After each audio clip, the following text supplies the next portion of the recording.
All right, strap in, everybody. Today, we are going deep on swords. Oh, You guys sent in a ton of good stuff on sword history and all the different kinds and how they're categorized. it's a popular topic. It is, it is. But we're not going to just list stuff off here. We're going to try to figure out what connects them all, and the stories that make certain swords legendary. Right. And what does it tell us about us? Yeah. Yeah. Okay, so let's go way back to the beginning. Bronze Age, Okay. 1700 BC or so. That's when we see the first swords, right? Yeah, like the Black Sea area, Asian, those regions. Okay. And these aren't just like little daggers. We're talking serious blades, like over 60 centimeters. That's huge. And they were making them out of bronze. Can you imagine? It's a challenge. Get the Yeah. alloy right, the shape, the heat treatment. It's got to be tough, but also sharp. It's like, you think about the skill, right? Oh, yeah. It's not just like pounding metal. You got to understand the material. Yeah. Fire and the hammer. It's art. And it's a weapon. Yeah. And speaking of cool stuff from back then, the Nebraska disc. Oh, of course. That's amazing. The bronze disc, right? With Yeah. gold showing the sun and moon and stars. Like their map of the cosmos. And they found swords with it. Yeah. So was there some connection they saw between the heavens and the warriors? Makes you think, doesn't it? Big time. And that connection, that evolution, it keeps going with swords, right? You go from bronze to iron. It changed. Huge. Mhm. As early as 450 BC, you've got accounts of iron swords in Scythian tombs. The Scythians, those horse warriors. With iron swords, out of a movie or something. Totally. And then you get this Indian steel or Wootz steel. Super strong, flexible. Indian steel. Sounds almost mythical. It kind of was. They'd melt the iron at super high heat, special ingredients. So it's not just the material. No, it's the process. Wow. And get this. They think Alexander the Great, when he was in India in 326 BC, Oh, yeah.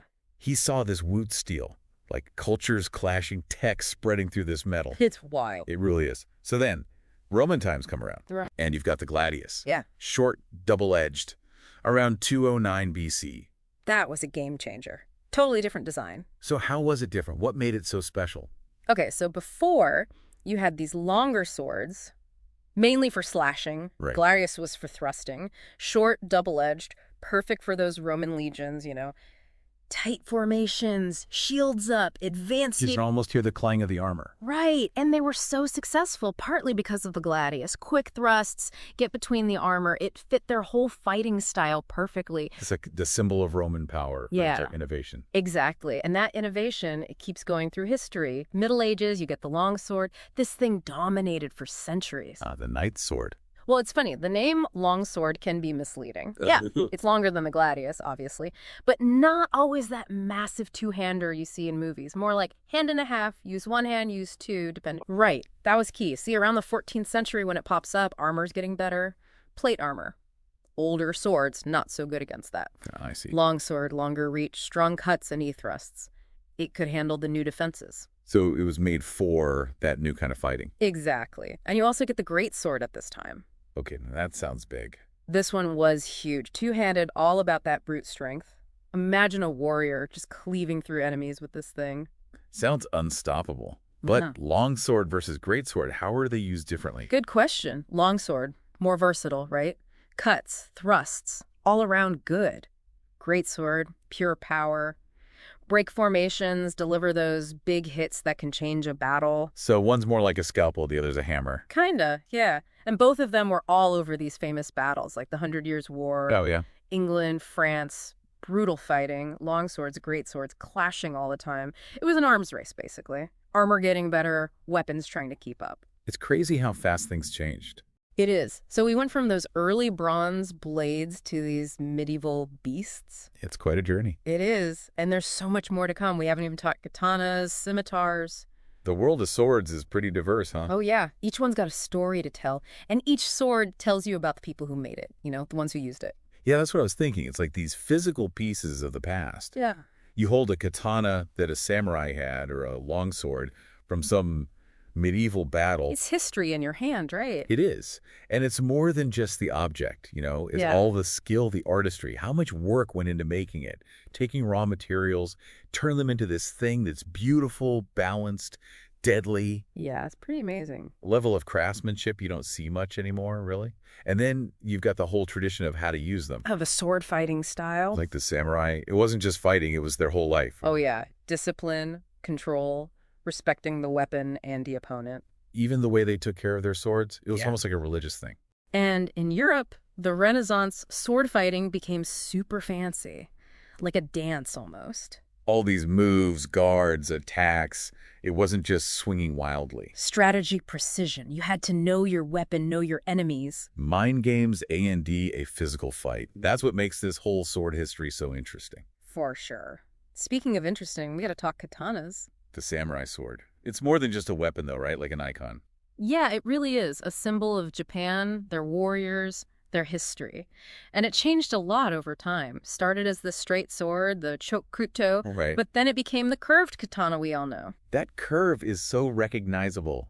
What made them change it like that? Lots of reasons, but partly the Mongols. They invaded in the 1200s. Oh, yeah. And the Mongols were fast, light armor, so you needed a sword you could draw quick, use easily. It was made for that kind of fighting, huh? Exactly. The curve gives you more power when you cut, and the single edge with the thick back made it super strong. And the craftsmanship.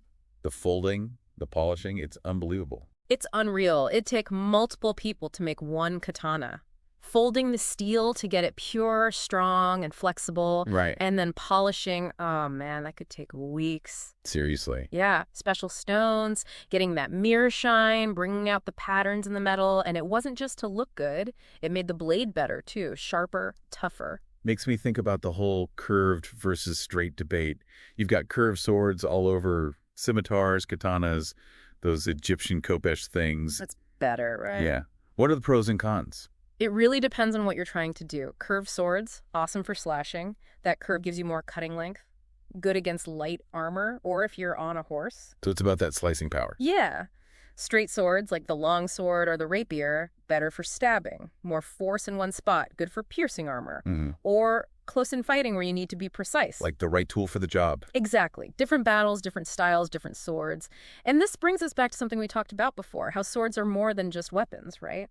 Yeah, that cultural side of it. Like ceremonial swords, swords that show power and authority, all decorated, engraved with jewels sometimes. Showing off your status, right? Like the sword of state you see in some countries. Exactly. And then there's mythology, literature, King Arthur, Excalibur, Norse myths, all those legendary blades. Swords are in so many stories. They represent heroism, fighting good versus evil. They're in our stories, our legends. It's like they mean something more than just being a physical thing. Totally. That's why studying them is so cool. It's not just about metal and how they're made. It's about us, our history, how we see these objects that have been around forever. We've gone from those first bronze swords to samurai swords to what sword fighting means. It's a lot, and we've only just scratched the surface. There's so much more to talk about. But before we do, Yeah. this whole time, I've been thinking about how people connect with swords personally.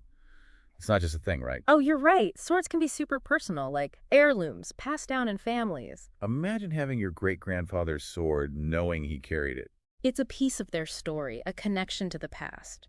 And even if it's not your family's sword, there's still something amazing about holding one. Like it takes you back to a different time. A time when honor and courage mattered. When what you could do mattered. It's like, we miss that, maybe. That ideal, the warrior, the hero, strong, honorable, fighting for what's right, stuff we might feel is missing today. It's romantic, but there's something to it. That good versus evil story, the hero's journey. And swords are always there in those stories. Powerful symbols. Even though we don't really use swords for fighting anymore, we're still drawn to them. It's like they show us something about ourselves, Our fascination with power, wanting our lives to have meaning. It's deep stuff. And that's what makes swords so fascinating. Not just the steel, but what they mean to us, how they fit into human history. It's kind of wild, right? They were tools for war, and now we study them, collect them, put them in museums. Yeah, trying to figure them out, I guess. We analyze how they were made, argue about what they meant back then. It's like we're looking for some secret inside. I think it shows how much we still think about that older time, When being skilled, being brave, that was what mattered. Yeah, like one person with a sword could change things. Doesn't happen so much now. It's like we miss that idea of the hero, the warrior, someone honorable, strong, willing to fight for what they believe in. It's romantic, yeah, but appealing. It is, that idea of the noble swordsman fighting evil. I mean, real war was way worse, obviously. But those stories, they still stick with us. It's like deep down, we all love that hero story. Good versus bad, winning against all odds. And swords are always part of it, right? Like a symbol of that whole fight. Yeah, for sure. Even though swords aren't for fighting anymore, really, we're still obsessed. It's like they show us part of ourselves we don't want to forget, you know? Mm-hmm. That we want power, that we want our lives to mean something. It's heavy stuff, but that's what makes this whole topic so interesting. It's not just the metal, it's what swords mean.